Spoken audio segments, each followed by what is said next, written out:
Wagah town के इलाके में हफ्तावार सफाई मुहिम के हवाले से वाक का एहतमाम किया गया, जिसकी क़यादत पीटीआई के सदर वाघा टाउन मलक नवाज अवान ने की। हफ्तावार सफाई मुहिम के हवाले से वाघा टाउन की मुख्तलिफ यूनियन के अफसरान व अमले ने भरपूर शिरकत की।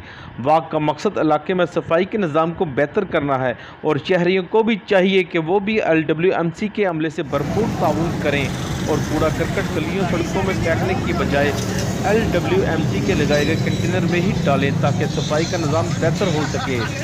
LWMC के अमले से शिकायत की सूरत में शहरी मंदरजा झेल हेल्पलाइन 1139 पर रब्ता कर सकते हैं। पीटीआई वाघा टाउन के सदर मलक नवाज अवान मीडिया से गुफ्तगू करते हुए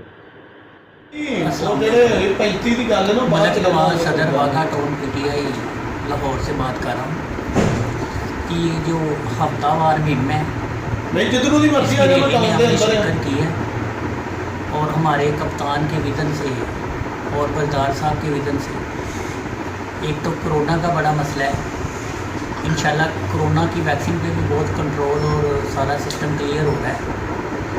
और हमारे जो यूसी के चेयरमैन जगजीत डियाल साहब हैं वो भी तशरीफ़ लाए हैं, मोटा गर्गर साहब हैं, आदम हडियाला साहब हैं और सब जैडो जो वाघा टाउन के थे उन्होंने भी इस रैली में भरपूर शिरकत की है। और हफ्तावार सफाई मुहिम हर दरवाजे पे इंशाल्लाह ताला ये जाएंगे, किसी को भी कोई प्रॉब्लम नहीं आएगी। शुक्रिया। कैमरामैन फरहान शेख के साथ Aslam Ibrahim, city one news, Lahore.